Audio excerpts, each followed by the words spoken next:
समोर हजारो विद्यार्थी बसलेले, इनशर्ट केलेलं, कपाळावर गंध आणि क्लास सुरू झाला की घोषणा द्यायचे, ऊट मुला जागा हो, RCC पॅटर्नचा धागा हो. मग पहा, पांडुरंग म्हणत हसत खेळत विद्यार्थ्यांना शिकवायचं. त्यानंतर विद्यार्थ्यांना एखादा डबल मिनिंग जोक सांगायचा आणि विद्यार्थी हसायचे. मी बोलतोय प्राध्यापक शिवराज मोटेगावकर यांच्याबद्दल. शिवराज मोटेगावकर हे नाव प्रचंड मराठवाड्यात फेमस होतं. लातूर हे इंजिनियर आणि डॉक्टर घडवणारी एक फॅक्टरी समजली जाते. 10वी झाली की क्लासेस लावायचे. केमिस्ट्री म्हणलं की मोटेगावकर सरांकडेच असा विद्यार्थ्यांचा कल असायचा. अनेक विद्यार्थी टॉपर्स असायचे, त्यात मोटेगावकर सरांचे जास्त असायचे. त्यांचं प्रस्थ एवढं वाढलं की आता इमारती बदलल्या, क्लासचा हॉल बदलला, नवीन तंत्रज्ञान देखील मोटेगावकर सरांनी राबवलं. पण शेवटी नीट पेपर फुटी प्रकरणात मोटेगावकर अडकले. शिवराज मोटेगावकर कोण, त्यांची सर्व हिस्ट्री काय, RCCचं प्रस्थ कसं तयार झालं, नीट पेपर फुटी प्रकरणात कसे अडकले, पुढील काही मिनिटात पाहूयात. नमस्कार, मी स्वानंद बिक्कड, मुंबई तकमध्ये तुमचं स्वागत. नीट 2026 परीक्षेच्या केमिस्ट्री पेपरमधील तब्बल 42 प्रश्न गेस्ट पेपरमधून आल्याच्या तक्रारीनंतर लातूरच्या नामांकित RCC क्लासेसचे संचालक आणि केमिस्ट्रीचे प्राध्यापक शिवराज मोटेगावकर यांची अडचण झाली. लातूरमध्ये CBIनं 16 मेला मोटेगावकर यांच्या घरी जाऊन सुमारे 9 तास कसून चौकशी केली. त्यानंतर काल CBI पथकानं लातूर येथे RCC क्लासेसच्या कार्यालयावर छापा टाकून तपास केला आणि आता CBIने नोटीस बजावून मोटेगावकर यांना पुण्यात चौकशीसाठी बोलावलं आणि आज दुपारी त्यांना अटक केली. सर्वात आधी प्रकरण समजून घेऊयात. 3 मेची नीटची परीक्षा पार पडल्यानंतर शिवराज मोटेगावकर यांनी त्यांच्या फेसबुक अकाउंटवरती एक व्हिडिओ शेअर केला. या व्हिडिओमध्ये ते विद्यार्थ्यांची मुलाखत घेताना दिसत असून मी दिलेल्या गेस्ट पेपरमधून यंदा किती प्रश्न आले असा सवाल त्यांच्या क्लासच्या विद्यार्थ्यांना त्यांनी विचारला. त्यावर एका विद्यार्थ्यानं सर, केमिस्ट्रीचे 42 प्रश्न तुमच्या गेस्ट पेपरमधीलच होते असं उत्तर दिलं. हा व्हिडिओ सोशल मीडियावरती प्रचंड व्हायरल झाल्यानंतर एका पालकानं लातूरच्या पोलीस अधीक्षक कार्यालयात मोटेगावकर यांच्या विरोधात तक्रार दाखल केली. आता या तक्रारीची गंभीर दखल घेत CBI कडून पेपर लीक कनेक्शनच्या दिशेनं तपास सुरू केला. CBIला तक्रार मिळाल्यानंतर 2 दिवसांपूर्वीच CBIच्या पथकानं शिवराज मोटेगावकर यांच्या लातूर येथील निवासस्थानी धडक देत सुमारे 9 तास कसून चौकशी केली. त्यानंतर त्यांना सोडण्यात आलं. मात्र पुन्हा CBIनं RCC क्लासेसच्या मुख्य कार्यालयावर छापा टाकून महत्त्वाची कागदपत्र, डिजिटल डेटा ताब्यात घेतला. आता प्राथमिक तपासानंतर CBIनं मोटेगावकर सर यांना पुणे येथे हजर राहण्यासाठी नोटीस बजावली व पुण्यात चौकशीअंती आज त्यांना अटक केली. आता त्यांना दिल्लीला CBIच्या विशेष कोर्टात हजर करण्यात येईल अशी माहिती आहे. बरं, प्रोफेसर शिवराज मोटेगावकर हे कोण आहेत? लातूर जिल्ह्यातील रेणापूर तालुक्यात त्यांचा जन्म झाला. जेमतेम परिस्थिती, वडील शेतकरी, आई शेतकरी, घरच्या परिस्थितीतून त्यांनी शिक्षण घेतलं. MSc केमिस्ट्री स्वामी रामानंद तीर्थ नांदेडमधून त्यांनी पूर्ण केलं. त्यानंतर अतिशय सामान्य व गरीब शेतकरी कुटुंबातून त्यांची पार्श्वभूमी आली आणि आई वडील शेती व्यवसायाशी संबंधित होते. महाविद्यालयीन शिक्षण सुरू असतानाच होम ट्युशन घेण्यास त्यांनी सुरुवात केली. होम ट्युशनमधून मिळणाऱ्या पैशांवरच स्वतःचं शिक्षण पूर्ण केलं. लातूरमध्ये मोठ्या बहिणीकडे राहून त्यांनी शिक्षण घेतलं. त्यानंतर ते धाराशिव जिल्ह्यातल्या उमरगा येथे एका महाविद्यालयामध्ये तासिका तत्वावर केमिस्ट्री विषयाचे प्राध्यापक म्हणून त्यांनी काम सुरू केलं. आता अध्यापनासोबतच रेणुका केमिस्ट्री क्लासेसच्या माध्यमातून खाजगी शिकवणीची त्यांनी सुरुवात केली. सुरुवातीला लातूरच्या औसा रोड परिसरात त्यांनी हा क्लास सुरू केला.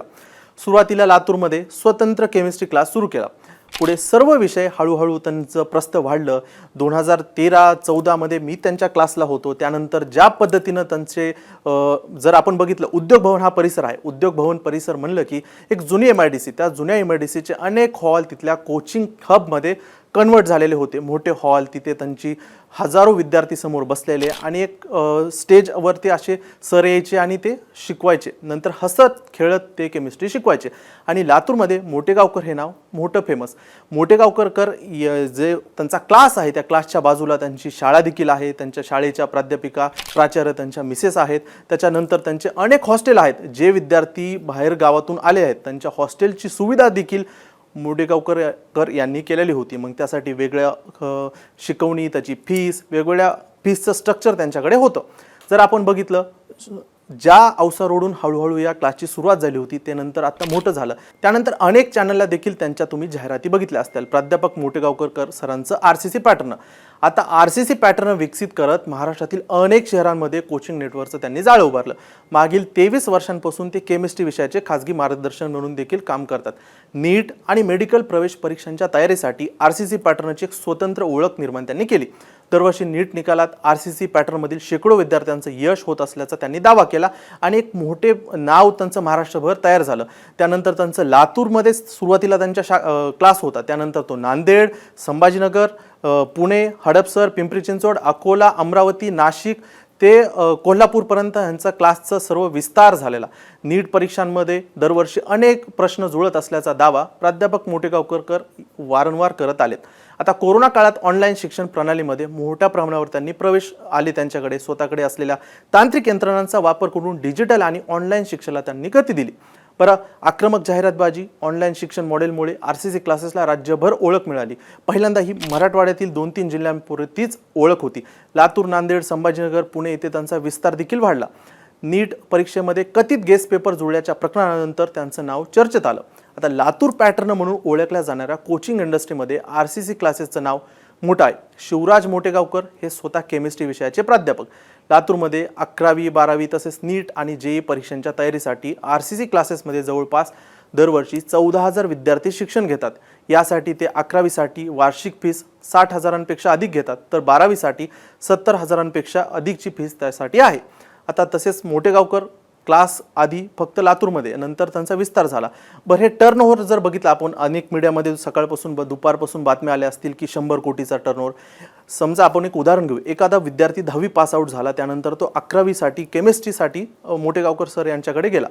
पूर्वी मोटेगावकर हे फक्त केमिस्ट्रीचाच क्लास घ्यायचे. आता त्याच्या एकाच छत्राखाली त्यांनी physics, chemistry, biology, mathematics, PCM आणि PCB, ज्या मुलाला इंजिनियर व्हायचं आहे त्यांनी PCM म्हणजे त्याच्यासाठी फिजिक्स पण आणलं आणि मॅथमॅटिक्स पण आणलं, आणि ज्या मुलाला डॉक्टर व्हायचं आहे त्यांनी बायोलॉजी पण आणलं आणि फिजिक्स पण आणलं. त्यासाठी त्यांनी अनुभवी प्राध्यापक जे वर्ग आहे त्यांच्याकडे तो हायर केला. त्यांना तासिका तत्वावरती त्यांच्यासाठी वेतन सुरू केलं आणि एकाच छत्राखाली अनेक गोष्टी त्यांनी सुरू केल्या. यासाठी त्यांचं वार्षिक पॅकेज देखील असायचं. आणि कोरोनानंतर त्यांनी ऑफलाईन आणि ऑनलाईन अशा दोन्ही पद्धतीचं स्ट्रक्चर तयार केलं. जवळपास एका विद्यार्थ्याला जवळपास 70 ते 80 हजार फीस असायची, म्हणजे फिजिक्स, केमिस्ट्री, मॅथमॅटिक्स. आणि केमिस्ट्री फक्त शिकवायचं झालं तर 22-23 हजार रुपयाच्या आसपास तेव्हा फीस होती. आता ती फीस वाढलेली आहे. आता त्यांच्या वेबसाईटवर तर बघितलं आपण तर ऑनलाईन कोचिंगसाठी 80,000 रुपये फीस आहे, असं मोटेगावकर सरांच्या वेबसाईटवरतीच आहे. मग 14,000 विद्यार्थ्यांचा टर्नओव्हर तर किती असायचा. मी जेव्हा क्लासला होतो तेव्हा 2013-14ला जर मोटेगावकर सरांच्याकडे इन्कम टॅक्सच्या रेट पडलेल्या असायच्या तर 2 ते 3 दिवस त्यांच्या क्लासला सुट्टीच असायची. जवळपास अशा पद्धतीचं हे तेव्हा वातावरण होतं. जर आज आपण बघितलं, जे विद्यार्थ्यांना ऊट मुला जागा हो, संघर्षाचा धागा हो, अशा पद्धतीच्या लाईनमधून हसत खेळत शिकवायचे, त्यांचं नाव आज नीट पेपर फुटीच्या प्रकरणात आलेलं आहे. जर आज मोटेगावकर यांची चूक काय, तर ज्या पुण्यातील मॉडर्न कॉलेजच्या प्राध्यापिका आहेत मनीषा मांढरे, त्यांच्या मार्फत PV कुलकर्णी आणि मोटेगावकर सर जे आहेत त्यांच्यापर्यंत ह्याचं पूर्ण नेक्सस समोर आलेलं आहे. मग मोटेगावकर यांची चौकशी ज्यावेळी शुक्रवारी झाली तेव्हा त्यांच्या मोबाईलमध्ये प्रश्नपत्रिका होती. चौकशीनंतर त्यांनी ती डिलीट केली आणि त्यानंतर जो CBIनं डेटा रिकवर केला आहे त्यामध्ये पूर्ण गेस्ट पेपर आहे तो 27 एप्रिलला त्यांच्यापर्यंत पोहोचला होता. म्हणजे नीटचा जो पेपर आहे 3 मेचा तो 27 एप्रिललाच मोटेगावकर यांच्याकडे आलेला होता आणि त्यानंतर चौकशीनंतर त्यांनी डिलीट केला. आता आपण पूर्ण बघितलं, मोटेगावकर यांना अटक झालेली आहे. त्यांना दिल्लीला आज हजर करण्यात येतील. पण जे PV कुलकर्णी आहेत, PV कुलकर्णी हे लातूरमधील दयानंद कॉलेजमध्ये ते प्राध्यापक होते, रसायनशास्त्राचेच होते. ते निवृत्त झालेत. ते देखील कोचिंग घेत असायचे. एकेकाळी त्यांचं प्रचंड सख्य असायचं, म्हणजे शिवराज मोटेगावकर आणि PV कुलकर्णी यांचं. आता त्यांचं जमत नाही, एवढं बिनसलं आहे असं समजूयात, कारण की त्यांचं आत्ता संभाषण देखील नाही आहे. ज्या पुण्यातील बायोलॉजीच्या प्राध्यापिका आहेत मनीषा मांढरे, त्या NTA नॅशनल टेस्टिंग एजन्सी जी नीट परीक्षा कंडक्ट करतं त्यांचे जे पेपर सेट होतात त्या बॉडीवरती त्या पुण्याच्या वनस्पतीशास्त्राच्या प्राध्यापिका आहेत, त्या तिथे बॉडीवरती आहेत. त्यांच्यासोबत त्यांच्या विंगमध्ये जी शेजारी महिला राहते ती मनीषा वाघमारे, जी की ब्युटी पार्लर चालक आहे. तिचा नवरा डेंटिस्ट आहे. ह्या दोघींच्या मार्फत ते पी व्ही कुलकर्णी यांच्यासोबत जॉईन झाले आणि पी व्ही कुलकर्णी मार्फत त्यांची लिंक लागली ती म्हणजे शिवराज मोटेगावकर यांच्यासोबत. मग ती मनीषा वाघमारे जी ब्युटी पार्लर चालक महिला आहे, ती अनेक हजारो विद्यार्थी आहेत जे अभ्यासात ढ आहेत, त्यांची परिस्थिती घरची चांगली आहे, त्यांना जाळ्यात ओढायची आणि नीटचा पेपर त्यांना अनेक लाखो रुपयांमध्ये विकायची आणि त्याचंच कनेक्शन हे मोटेगावकर आणि पी व्ही कुलकर्णी आहे. त्यामुळे 27 एप्रिलला 3 एप्रिलला परीक्षा होणार होती नीटची आणि त्यानंतर 27 एप्रिलला त्यांच्याकडे हा पेपर पोहोचलेला होता. आता चौकशी अंती शिवराज मोटेगावकर यांची जी CBI चौकशी झाली तत्पूर्वी त्यांना चौकशी अधिक होईल, पुण्यात बोलवण्यात येईल ह्या भीतीनं त्यांनी हा त्यांच्या मोबाईलमधील डेटा डिलीट केला. पण तो CBIनं आज रिकवर केलेला आहे. आज त्यांना दिल्लीला घेऊन जात आहेत. CBIच्या विशेष कोर्टात त्यांना हजर करतील. आता CBIनं मोटेगावकरांच्या कुटुंबाला दिलेल्या माहितीनुसार त्यांना लाचलुचपत प्रतिबंधक कायद्याखाली अटक करण्यात आली आहे. CBIकडून आता मोटेगावकर यांचा गेस्ट पेपर आणि नीटमधील मूळ प्रश्नपत्रिकेतील साम्य, प्रश्न कसे जुळले आणि यामागे कोणतं रॅकेट आहे का याचा तपास केला जात आहे. दरम्यान या प्रकरणामुळे लातूरमधील कोचिंग क्लासेस पालक विद्यार्थ्यांमध्ये खळबळ उडाली आहे. CBIच्या पुढील तपासाकडे सर्वांचं लक्ष लागलं आहे. पण जो व्यक्ती प्राध्यापक उठमुला संघर्षाचा धागा हो, RCC पॅटर्नचा धागा हो असं सांगायचे, तेच आज पेपर फुटीचा धागा झाला आहे.